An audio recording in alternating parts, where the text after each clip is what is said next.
Tonight on The Computer History Museum presents Revolutionaries. Computer science is the one discipline where instead of you telling your work when it's done, your work tells you when it's done.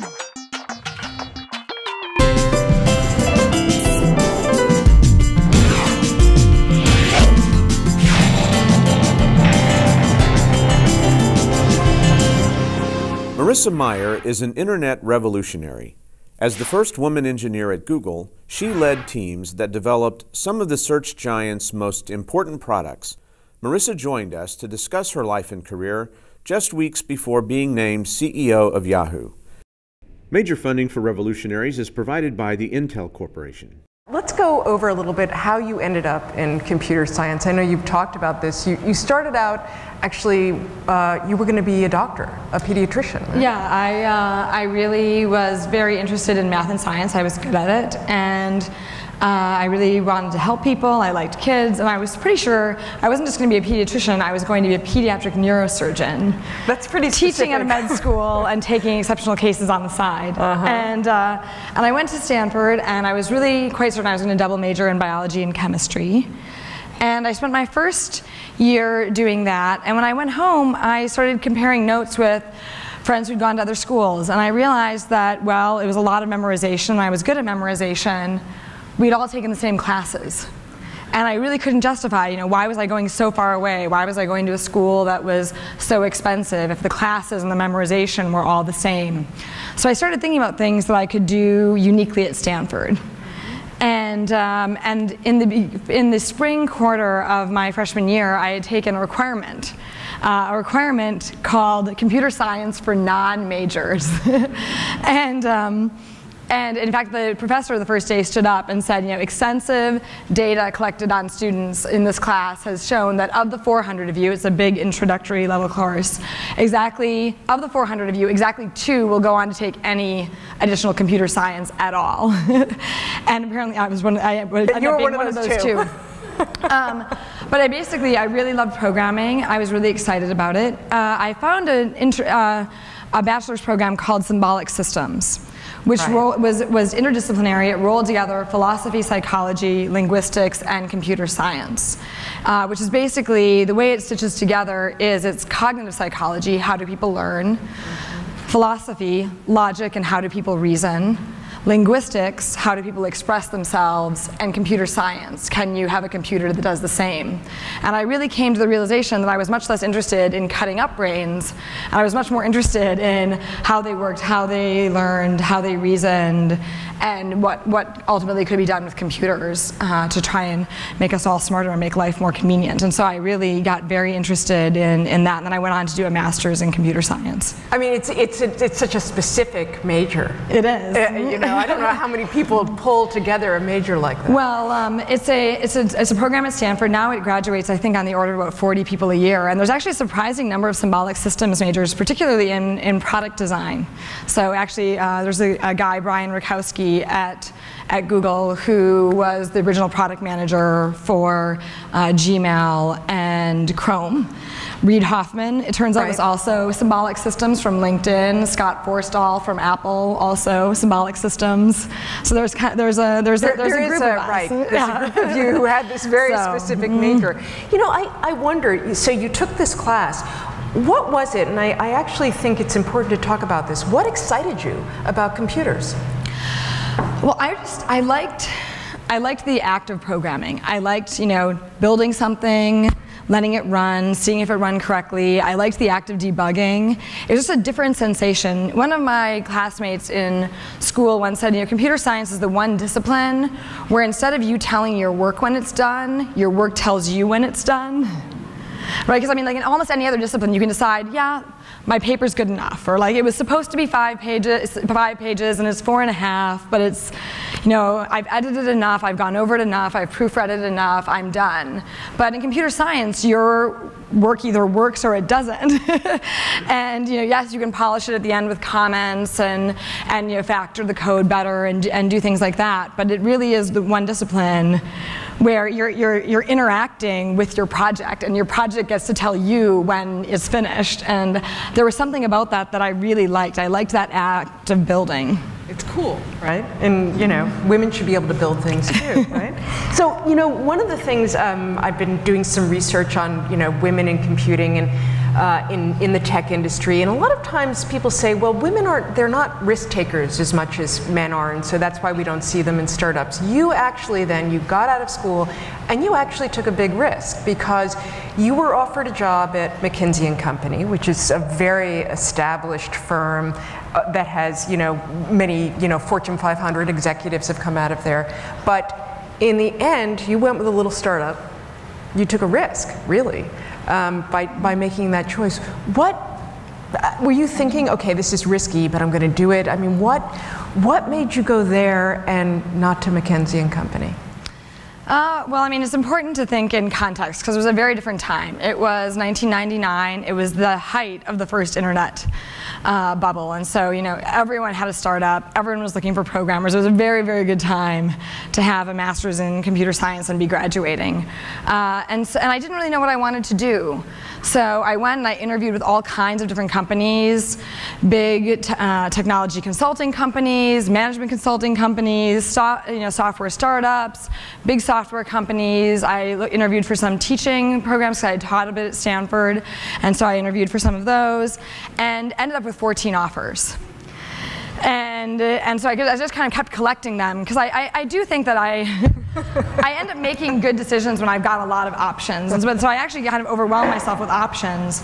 And then I sat down over spring break and thought about how I was going to make the decision.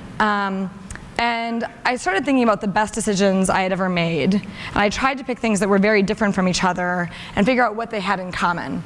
And going to Stanford, I put in that bucket, changing my major to symbolic systems, spending a summer working at SRI, the Stanford Research Institute, in the AI lab, spending a summer working in Switzerland at the Union Bank of Switzerland's research lab. And I thought, okay, what of those 4 decisions, what do they have in common? And I realized that they all had 2 things in common. I always worked with the smartest people I could find, because I think when you surround yourself by smart people, they just challenge you and elevate the way you think and make you think harder and deeper about things. And I always did something I was a little not ready to do. Like, I remember at the end of each of those first days, like being at Stanford, or like calling my father to tell him my major was symbolic systems when I couldn't even really describe it to myself, let alone him. Or like being in Switzerland where I didn't speak German and I got in trouble for how I bought grapes, because it turns out you buy produce in Europe differently than you do here. And so you're supposed to print the sticker yourself. You're a serial risk taker a little bit, right? And so, but you know, that feeling at the end of the day where you're like, what have I gotten myself into? And I realized that sometimes when you have that feeling and you push through it, something really great happens. And so actually Google came into the picture quite late. Over spring break, I had only had about 12 or 13 of those offers. Google came up on April 22nd. I promised myself I was going to make a decision on May 1st. I went to Google. I think it was on a Monday afternoon. I interviewed with Larry and Sergey at a ping pong table because that was their conference table, also the recreation for the office.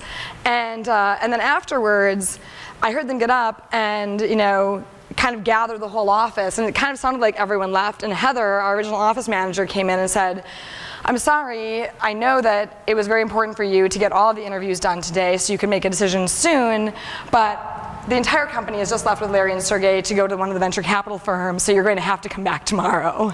Because they were actually pitching their Series B at that time, so there was like no one left to interview. And it was, it was actually when I came back the next day, the company was kind of growing by the day. That first day there were only 7 people. The next day I sat down, and one of the people I sat down with was Amit Patel, who about halfway through the interview said to me, I'm sorry, I don't really know what to ask you. I've only been working here for 2.5 hours.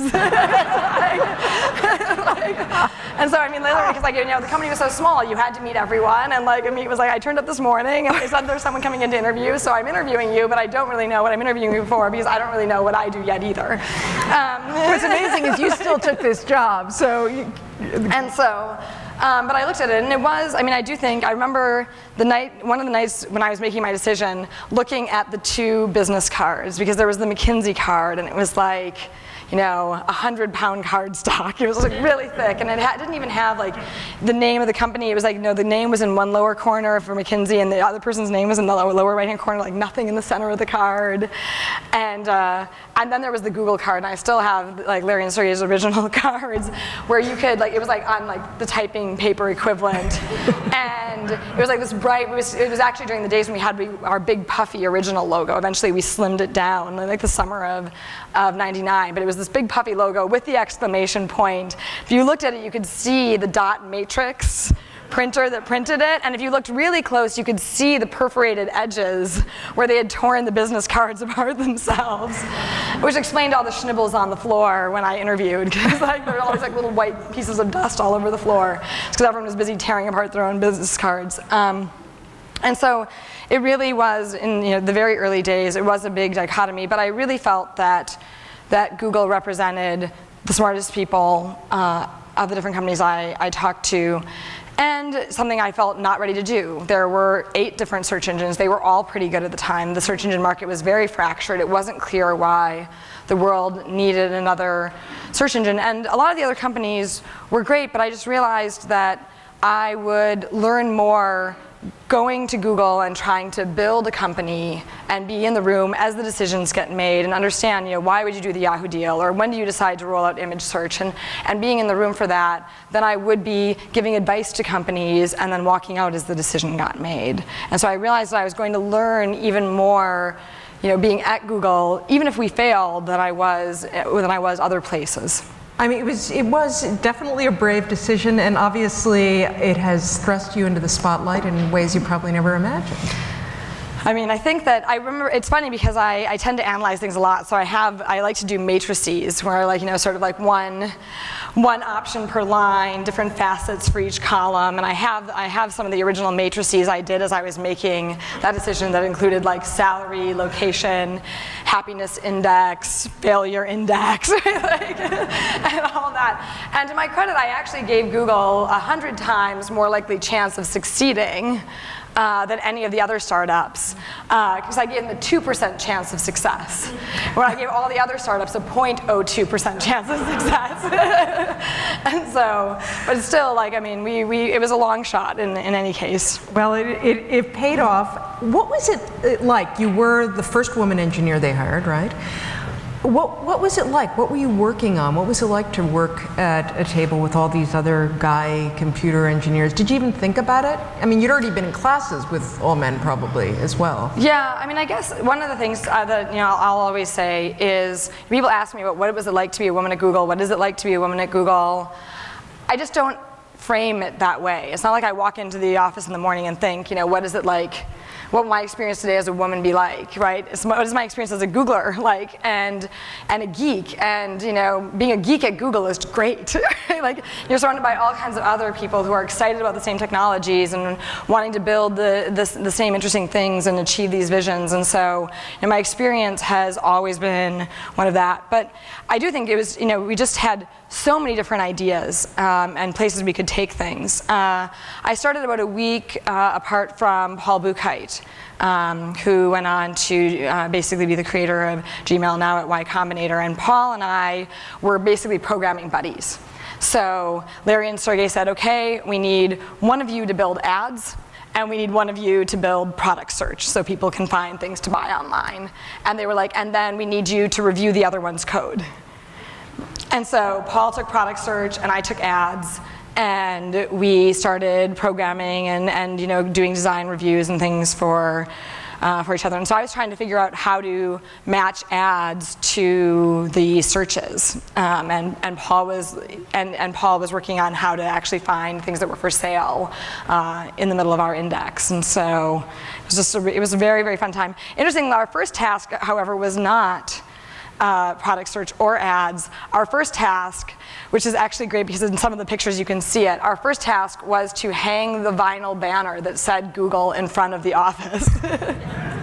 which I'm embarrassed to say, like, it took us, being engineers and being somewhat perfectionistic, it took us a better part of an afternoon to like find, we were on the second floor, so we had to get the banner up high, and we were above like this frozen yogurt shop on University Avenue in Palo Alto, sort of near the bike shop there.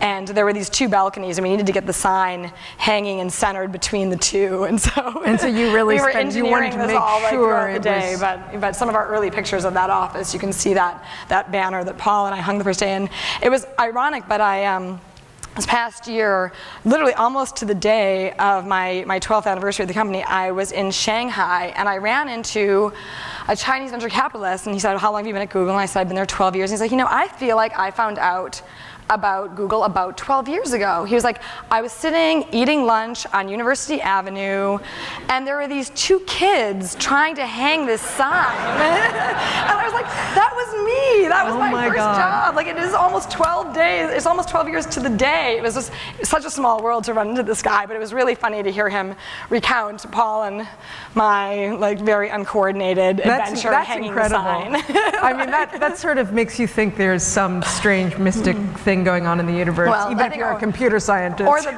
the tech world is very small, and you're very likely to run into people like that. So I think it probably is. You know, so you've been there, the company has grown. You have been put in a role now as being a sort of one of the few sort of out there women computer scientists. Because we don't see that very often. Usually we hear about geeky guys who are like up all night programming by themselves. And probably you don't fit that image for people. So I wonder, is it really true? Is it just a bunch of, most of the time, geeky guys? You seem to prove that it's not.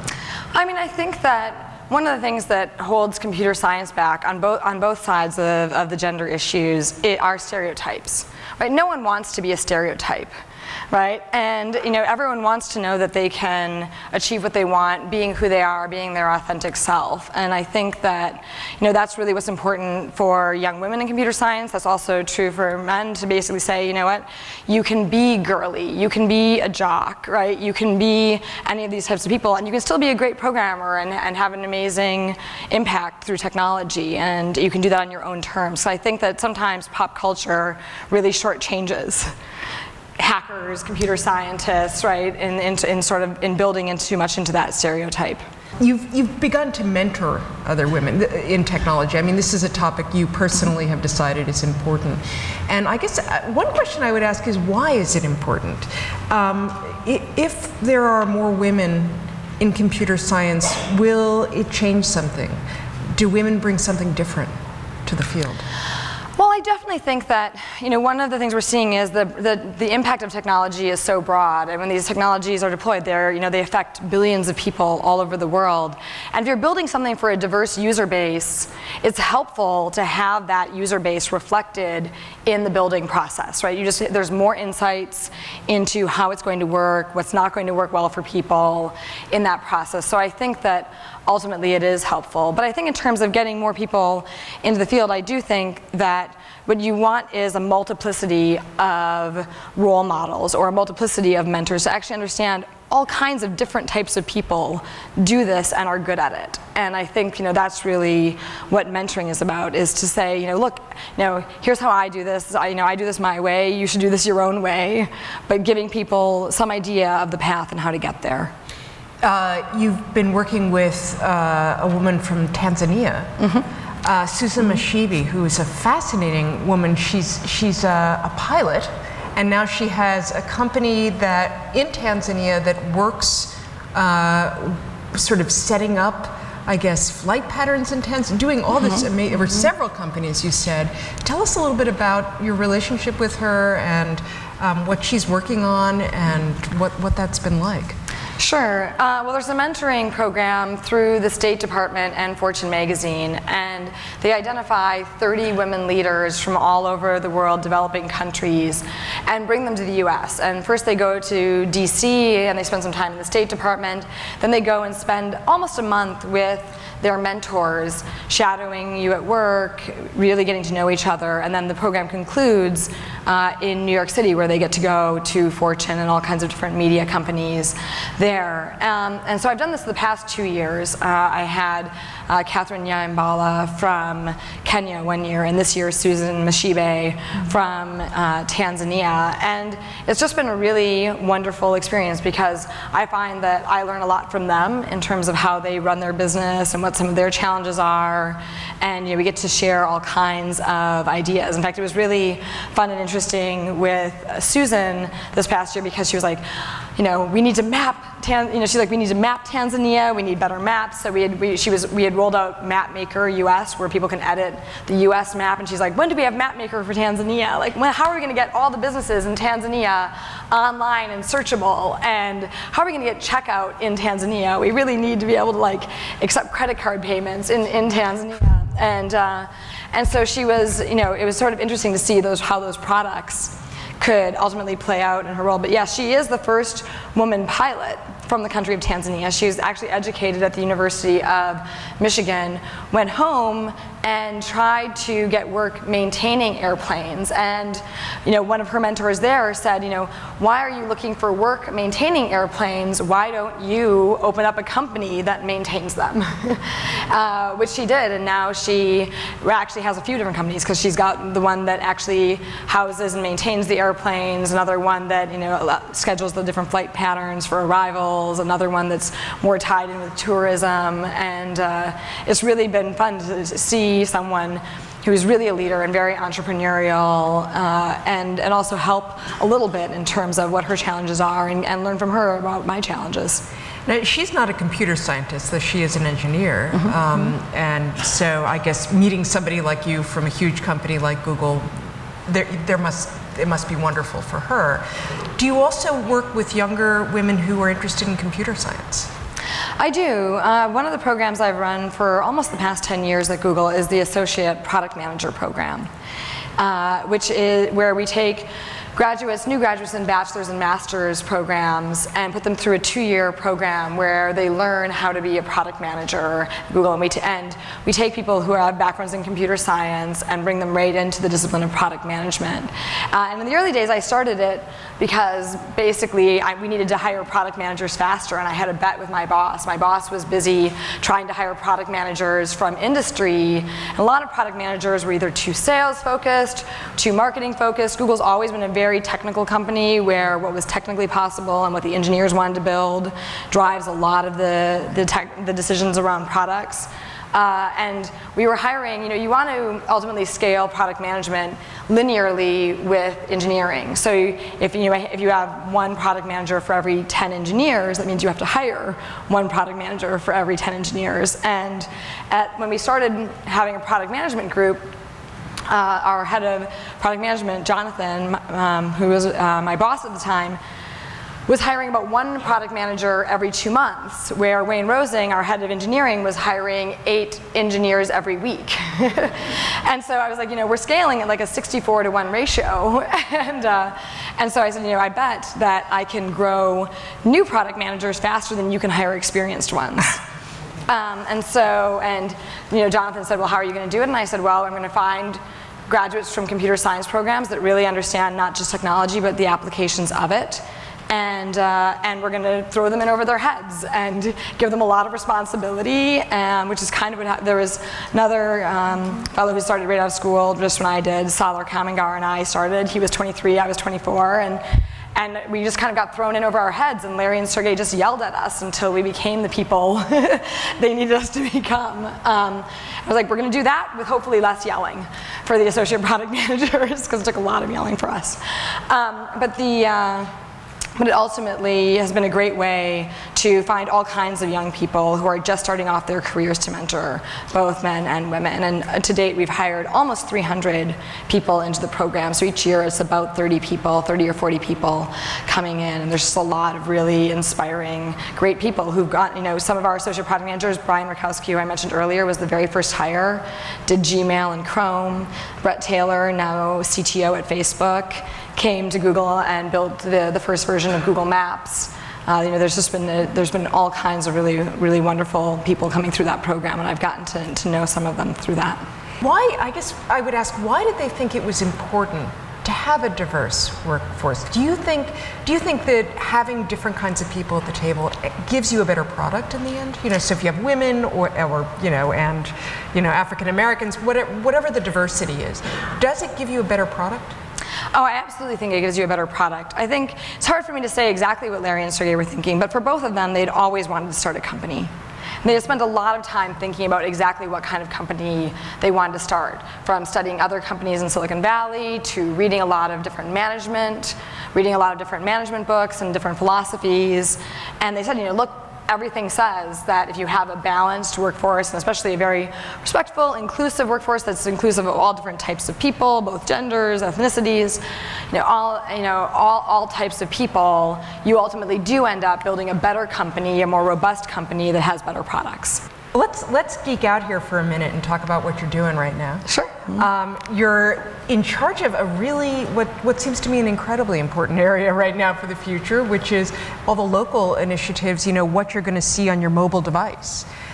What are you working on right now that you can discuss with us? What kinds of, you know, I mean, we're talking about everything. I saw you talk about, for example, you might be in a restaurant and you can also get an extra little menu on your mobile that'll tell you more than the menu the restaurant hands you, you know, or where the bathroom is in the Computer History Museum, things like that. Sure, and some of this stuff is very basic, but it just needs to work. So one of the things that's happened, especially in location, is that now that we all have these mobile devices and that they can locate you, you can understand a person's context and how to be helpful to them, really connect the physical world to the virtual world. You know where the person is in the physical world, and you know what on the web is relevant to that place, what menu is relevant, what information is relevant, what historical facts are relevant.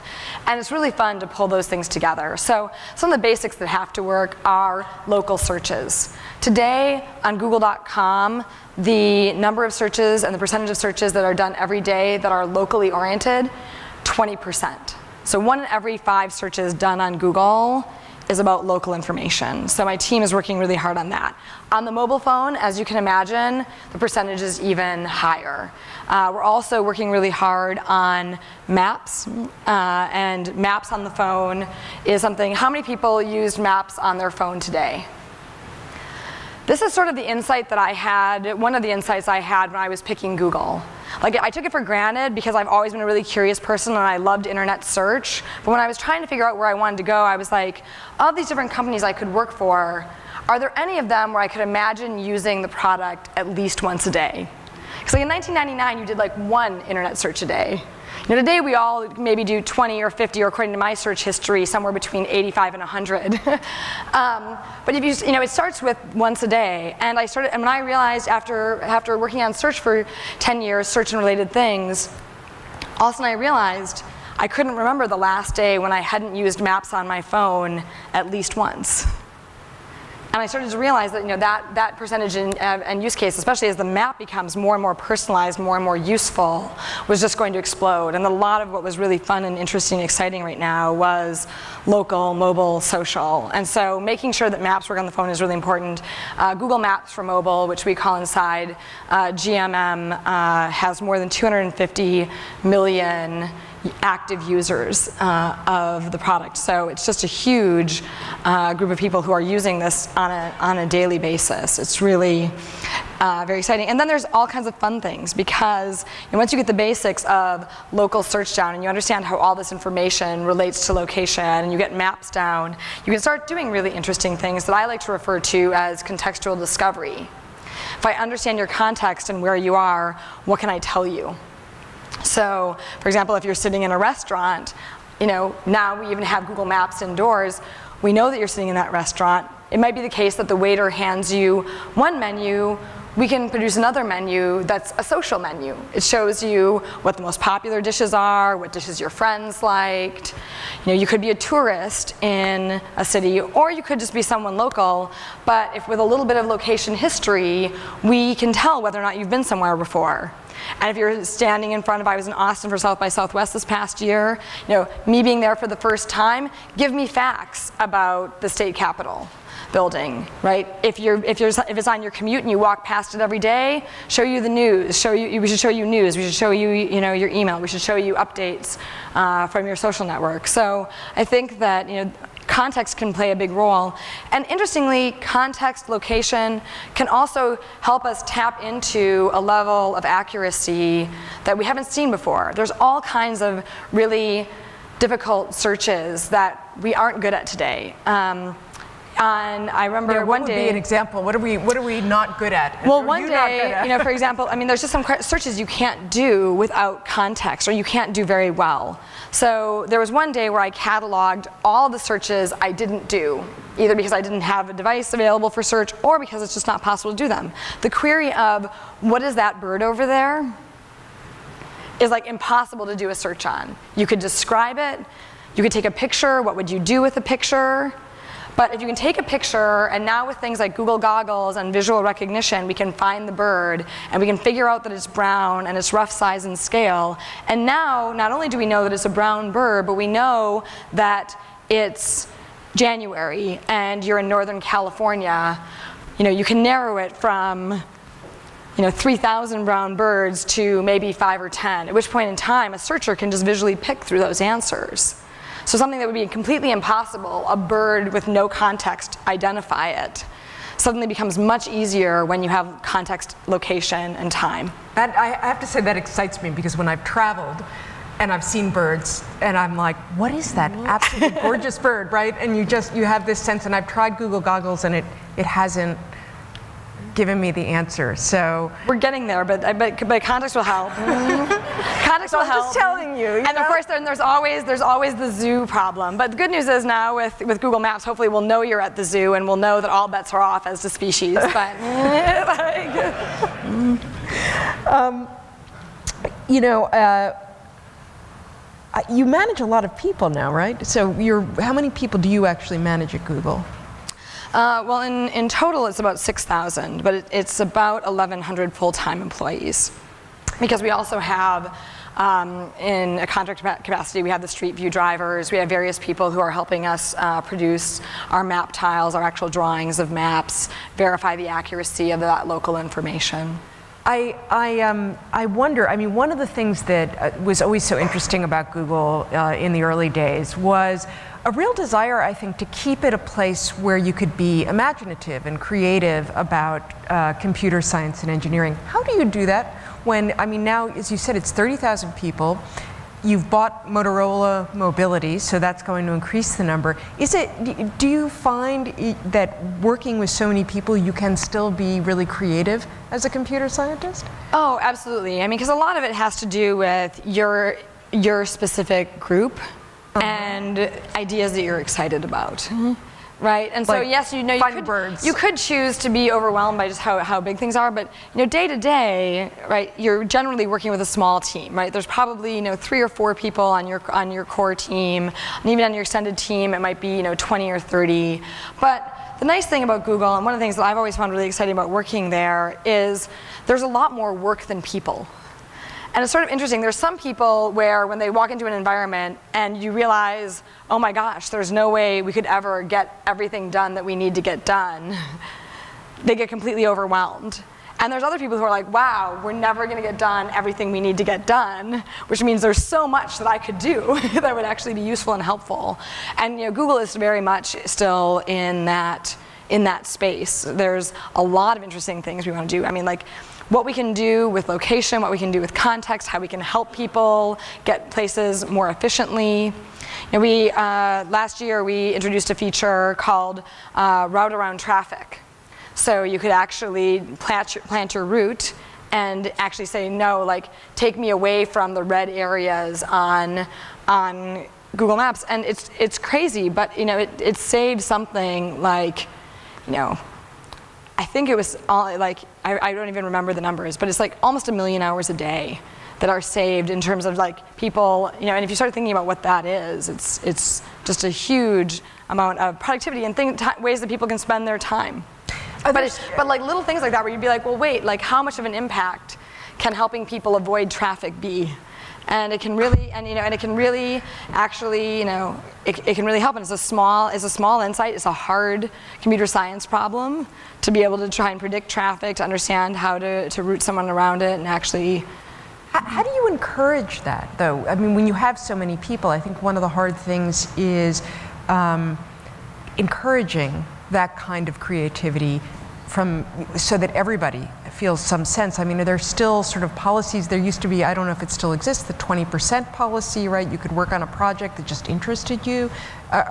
Is Google still doing that with all these people? Yeah, we still have 20% time, but 20% time was always very unstructured. And the principle of 20% time was that you could spend up to 1 day a week working on whatever you felt most passionate about and whatever you were most excited about. And for a lot of people, that's their core project.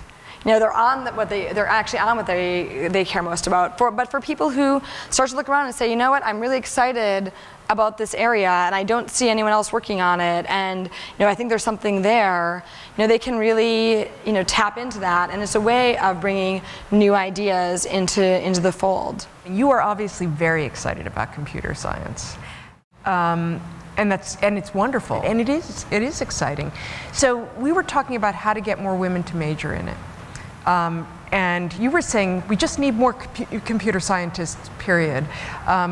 You sort of almost felt like we don't want to, at this point, even emphasize getting more women. If we can just get more, period, we'll be in good shape. Can you talk a little bit about that? Sure. I mean, I think that overall we're not producing enough computer scientists. When you start to look at where technology is going, how many people we need to be capable of programming or be capable of understanding it, we're just not producing nearly enough computer scientists. And also, one of my longtime mentors has been Professor Eric Roberts at Stanford, who is really very interested in computer science education. And Eric shared some stats with me, basically go like this. About 200,000 students a year take the advanced placement calculus test. Right? So it means they've taken college-level math in high school for credit. Only 14,000 students take the advanced placement computer science test. So if you imagine that most people who are good at math and capable of taking college-level math in high school should also be capable of taking college-level computer science, right now we're running at about 7%. Right, about 7% of people who think they're good at math and like try and take that AP test in math take it in computer science. An outside study done of Google engineers indicates that 98% of them were exposed to computer science in high school. Which basically means when you leave high school and you haven't had computer science, you have a 2% chance of working at Google. And I just think that there's all kinds of things that need to change in terms of those statistics. There's stereotypes and stigmas that need to be removed from computer science so more people try it early. There needs to be more focus on the solving side of it so people understand the applications of it. There's got to be more people capable of teaching computer science at that introductory level in high schools. A lot of times it's actually in the business department as opposed to being a department in and of itself or being in with the math department. And so I think that those are all things that ultimately will need to change. And I think that now a lot of people will focus on, well, what's the percentage of women, relative to the overall piece. And I think that's the wrong question to ask, right? Like we need to take that pie of 14,000 and make it a pie of 200,000. Right, and in doing that, there absolutely will be more, on an absolute basis, there will be more women computer scientists, right? And if at the end of that process we still have an imbalance, let's worry about it then. But right now, while we're still growing the interest in computer science, growing the numbers to really sustain the type of work and type of innovation we as a country and a society would like to have, the focus really should be on getting more young people, regardless of gender, interested in computer science. And if at the end of that growth process, we still have an imbalance, we can deal with that then. But for now, let's just get more. You know, I mean, oftentimes when people talk about you, they do comment on your dress and all of that, and I guess that's something women always get.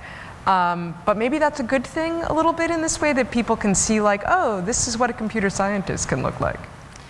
I don't know, my mother will tell you that I just always loved clothes. I loved clothes, I loved color, like, you know, she would say, as a child, I would go through like 2 or 3 outfits a day. I just liked clothes, I liked trying them all on, like, I'm sure I drove her a little bit crazy, but I do think that just, you know, being true to who you are and not feeling the need to conform is something that is important. I remember one of my early, during one of my chemistry courses, I had some lab partners that were just not really sure that I should be taken seriously. And I remember someone telling me, well, you know, don't wash your hair for a few days and put on a pair of glasses. Just get some of those glasses, don't actually have corrective lenses, and start showing up like, and I just thought, no, I'm just not going to do that. Like, I'm not going to, like, you know, do that. Like, it's just not, it's not who I am. I'm going to show up and I'm going to do a good job in lab every day, and I'm going to win the respect of these guys because I'm actually good at lab work, not because I went a little grunge, and that's not me. Well, good. All right. Well, this will be a little reminiscing here. You mentioned that in 1999 there were already 8 search engines. To help us reminisce, what were they? And how many of them exist today? Oh, let's see. Alta Vista, Lycos, InfoSeek, Dogpile, Ask Jeeves, GoTo, which eventually became Overture. Oh, Yahoo, yeah. That's embarrassing. Eventually Yahoo became Google, so that's why I sort of, you know, because we started powering them, so. But yeah, so, and technically Ink2Me, who was powering Yahoo at the time, so that's at least 8, but there were probably even more than that. I know, and I'm trying to think which of those. Ask Jeeves. Excite. Yeah. That's right, there was Excite. I forgot the biggies. I was thinking about all the people who were very specialized on search, but yeah. Yeah, and Yahoo, well, and now Yahoo, there's another search engine that didn't exist then, whose name maybe we won't say tonight. No, we will, Bing. There is that, but there aren't, I mean, there really aren't many competitors in the market, as of course has come up. We're not going to go down that road, but it really has shrunk, and competition is probably a good thing. I think competition is a very good thing. You know, I actually think that, you know, we were sad to actually see the consolidation between Bing and Yahoo, because actually having 3 search engines, 3 different crawlers, 3 different ways of indexing, 3 different ways of finding things was actually really interesting, and it does breed more innovation. We really think that the rising tide floats all boats, and the more people who are working on search and thinking about search and experimenting with it causes everyone, you know, it causes everyone to raise their game, and that helps the end user. So we kind of talked about this, but it's phrased a little differently by this questioner. He says, you know, Google seems to acquire new companies on a large scale compared to other technology companies. I mean, you have done a lot of acquisitions. What are your thoughts on the feasibility of Larry's goal of maintaining startup mentality for Google, and how's he doing in your opinion? Sure.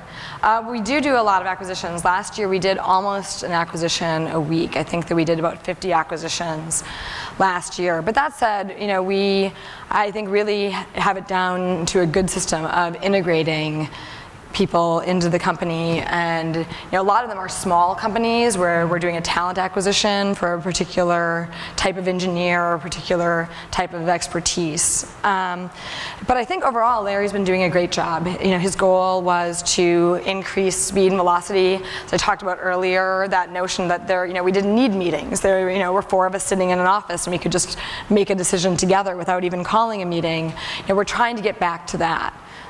So it's really clear how decisions get made. They get made fast, right? I mean, like, as you get big, there comes this moment where you're waiting for the weekly meeting to make a decision, right? And you know, one of the goals now is never let a decision wait for a meeting. If it becomes clear that a decision needs to be made, you know, gather the data, make that decision on its timetable. Don't hold the decision for that Tuesday afternoon review or the Friday afternoon review or whenever it is. It's so funny. so you pull the meeting and the conversations into a less formal setting, right, as you need to, as opposed to queuing up decisions, because that ultimately slows you down. Yeah, I think those of us who've ever worked in a company know something about waiting for a decision from above. So in the future, will Google produce hardware for the software or just distribute the software? Yeah, we have made some hardware. We've done a lot in partnerships. So we did some partnerships early on for Android with HTC and released the Nexus. And so, you know, the Motorola acquisition is still pending, so we can't say a lot about it.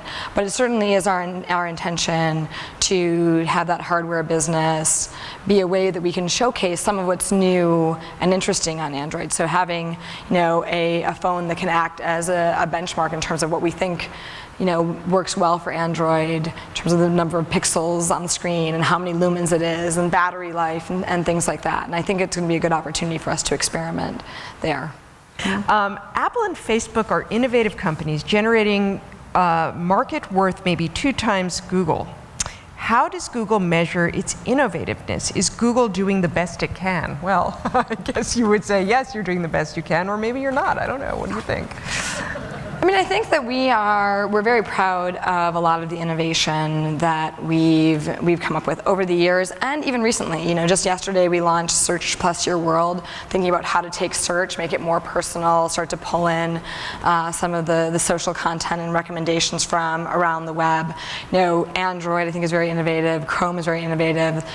Maps is just, you know, we're just getting started. You know, a few years ago people were wowed by drag and drop maps in the browser, and when you think about how that's, you know, come until today, now we actually have what we call personalized smart maps. Like, you know, on your Android phone, we actually start to, you know, look for what you normally search for with your permission and start to light up the map a different way and draw, you know, we ultimately would love to get to a place where maps are so personalized that they're almost like phones. Where, like, if I handed you my map, you'd be like, this is your map, it's not my map, I can't use your map the same way it's hard to use someone else's phone. You can imagine saying, you know, what is your personalized lens onto the world? So there's all kinds of exciting places we can go, and we try to get it focused on that and the opportunities and less on the competition. I mean, I know you just released a new product, Google Plus Your World, which I imagine must be sort of part of this scheme of personalizing maps, and that's part of the bigger picture, yes? That's right. Well, because Search Plus Your World is on Google Search. And obviously about 20% of searches are local, so there's certainly some local content. We have businesses now on Google Plus, so some of those are recommended, and yeah, and this we're pulling they this all just together. released this product, I think it was yesterday. Right, and it sort of will search your personal information on Google Plus, on Picasa for photos.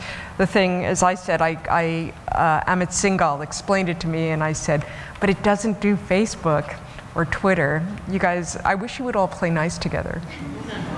Well, we can't search what we can't have access to. So we're searching what we can at this point. And I do think it's nice because one of the things we've learned is that there are different axes of relevance.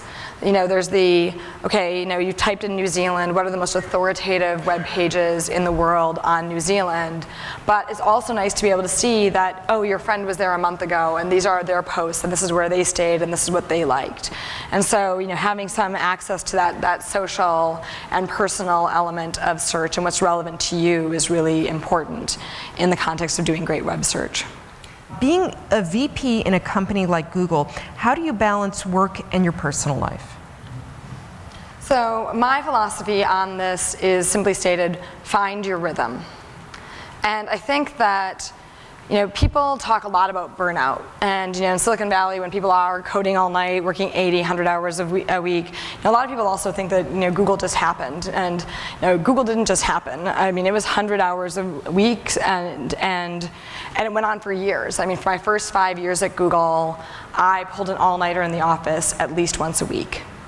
So that's 250 all-nighters in the office, right? It's, I mean, and so people, you know, would actually talk to me a lot about, like, you know, burnout, like, are the people around you burning out? Would you burn out? And I was like, you know what? If you look at history, there's a lot of very successful people who've worked really, really hard for arbitrarily long periods of time. And one is you need to be passionate about it. But two, I just have a different philosophy around burnout than a lot of people do. I think that burnout happens because of resentment. It's that notion that wow, I worked 100 hours last week and I couldn't even have this thing that I really wanted. I couldn't have this time, or I couldn't have that. And for a lot of people, what they want is 8 hours of sleep a night, 3 meals a day, time with family at home, some of the classic balance things that come up. But for each person, it's different.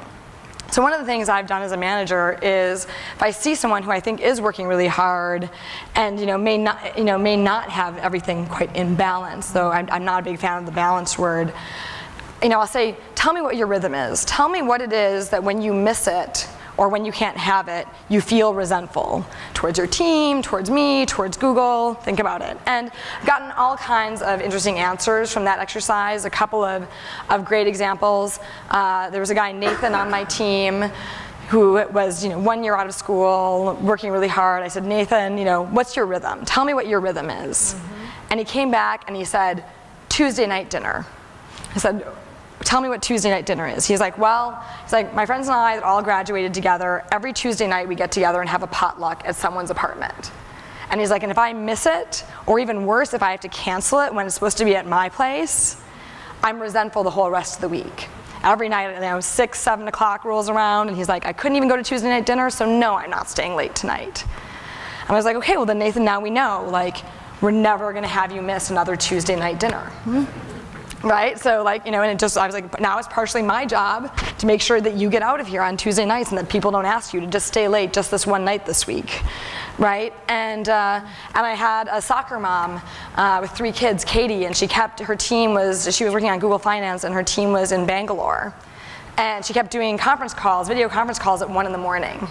And I was really worried about her. And she kept telling me, look, the 1 a.m. conference calls, they don't bother me. They really don't bother me. And I said, well, tell me what your rhythm is. And she came back and she said, it's my kids.